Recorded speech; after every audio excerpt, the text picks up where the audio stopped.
المكتب التعاوني للدعوة والإرشاد وتوعية الجاليات بمحافظة بدر।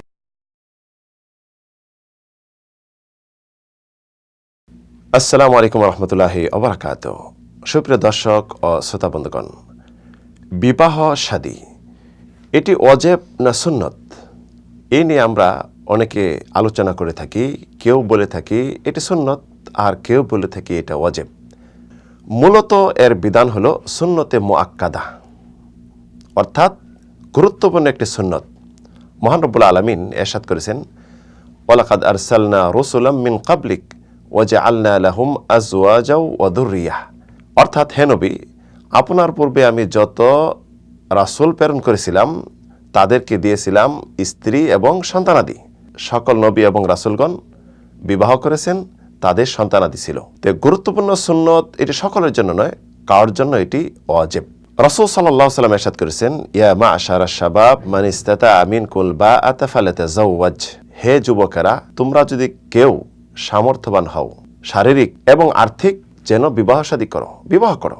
এর উপকারিতা, ফা ইন্নাহু আগাদ্দু লিল বাসার ওয়া আহসানু লিল ফারাজ, বিবাহ করলে কি হবে? তোমাদের চক্ষু অবনত হবে, চক্ষু হারামের দিকে এদিক সেদিক যাবে না, এবং লজ্জাস্থান হেফাজত হবে। তো এই ভিত্তিতে যেটা আমরা বলবো, সামর্থ্যবান হওয়া সত্ত্বেও অনেক যারা বিবাহ শাদী করে না, এটি ভুল।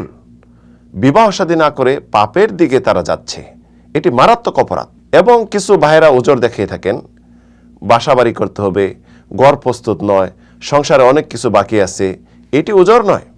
ওমর ইবনে খাত্তাব রাদিয়াল্লাহু আনহু এক ব্যক্তি সম্পর্কে বললেন, তুমি বিবাহ করো না কারণ কি? আজাজ ও ফুজুর, তুমি কি অপারক নাকি তুমি পাপিষ্ট?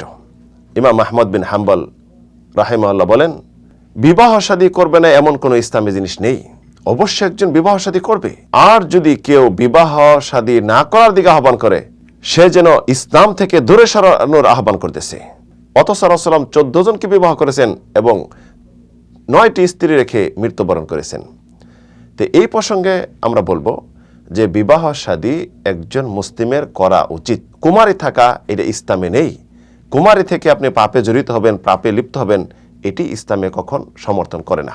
তাই সুপ্রিয় দর্শক শ্রোতা, একজন মুসলিম যখন প্রাপ্তবয়স্ক হবে, সাবালক হবে, বিবাহ করবে, নির্দিষ্ট কোনো বয়স নেই বিবাহ শাদীর। আমাদের মুসলিম ভাই এবং মুসলিম বন্ধুকে বিবাহ শাদীর উৎসাহ দেই এবং তাদেরকে বিবাহ শাদীর ব্যাপারে আমরা সার্বিক সহায়তা করি, যেন যথাসময়ে বিবাহ শাদী করতে পারে।